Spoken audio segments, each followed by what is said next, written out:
कृषि और दूध के व्यवसाय कर अपनी आजीविका चलाने वाला गुर्जर समाज के लोगों ने दीपावली के अवसर पर अपने अपने पूर्वजों का श्राद्ध मनाते हुए झील किनारे तर्पण किया।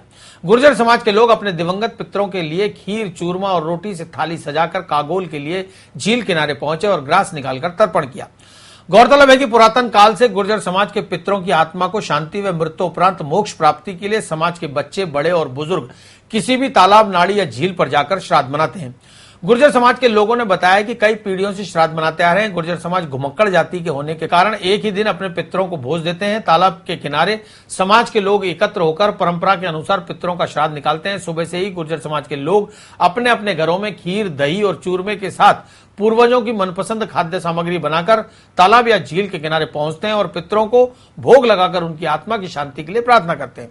इस आयोजन में समाज के सबसे छोटे बच्चे से लेकर परिवार के सबसे बड़े बुजुर्ग तक को इस पुनीत काम में भागीदार होना आवश्यक है। गुर्जर समाज के लोग पितरों को ग्रास देने के बाद भगवान देवनारायण के मंदिर पर जाते हैं, जहां माथा टेक कर घर परिवार में सुख शांति की कामना करने के बाद दीपावली का त्योहार मनाते हैं।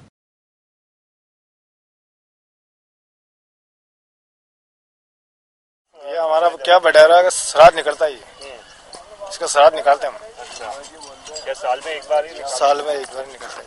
क्या रहती है इसकी पूजा, किस तरह से करी जाती है? पूजा तो यही है, खीर चूरमा इसका भोग लगा के धूपदान करके उसके बाद में ये सबको एक एक प्रसाद दे देते हैं। ये चारे का बेल का हाथ लगने, जैसे आज तक जो बच्चे होते हैं उसका भी हाथ लगता है। ये सर हमारे जो पूर्वज जो होते हैं पितरों का ये श्राद्ध होता है दिवाली के दिन, मेन दिवाली के दिन। तो उसकी याद में वहाँ पे आना सागर से फिर मंदिर जाते हैं।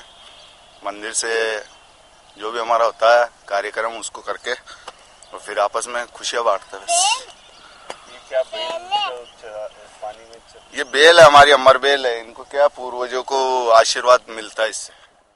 आज के दिन हमारे दिवाली के दिन श्राद्ध होता है। बाकी सभी समाज में श्राद्धों के दिनों में होता है, खाली गुर्जर समाज ही ऐसा समाज है जिसमें दिवाली के दिन सुबह श्राद्ध होता है। इस दिन हम एक बूंद भी हमारा दूध नहीं बेचते हैं और अगर किसी का ज्यादा भी होता है तो वो ऐसे ही बांट देते हैं।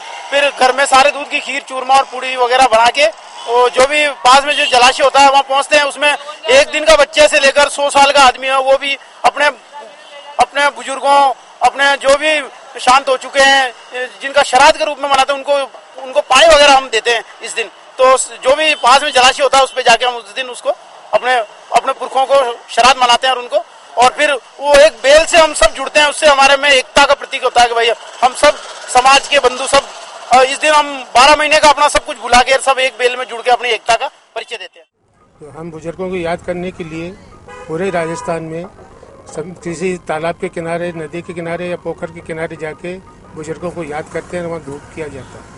समाज के सभी लोग इकट्ठे होते हैं। जो बच्चा जन्म लेता है उसको पहले दफे लाते हैं, उसकी तरफ से नारियल बढ़ाया जाता है और पूरे राजस्थान में दिवाली के रोज ही श्राद्ध मनाया जाता है। जब से गोवर्धन पर्वत का जो हुआ था पुष्कर में दाह संस्कार, उससे लेके आज तक दिवाली के दिन हम सभी परिवार के लोग और समाज के लोग एक जगह इकट्ठा होकर किसी तालाब और किनारे, किसी पोखर के किनारे इकट्ठे होके और जो पौधे की बेल होती है उसको पानी में बहा के श्राद्ध के रूप में उसे मनाया जाता है।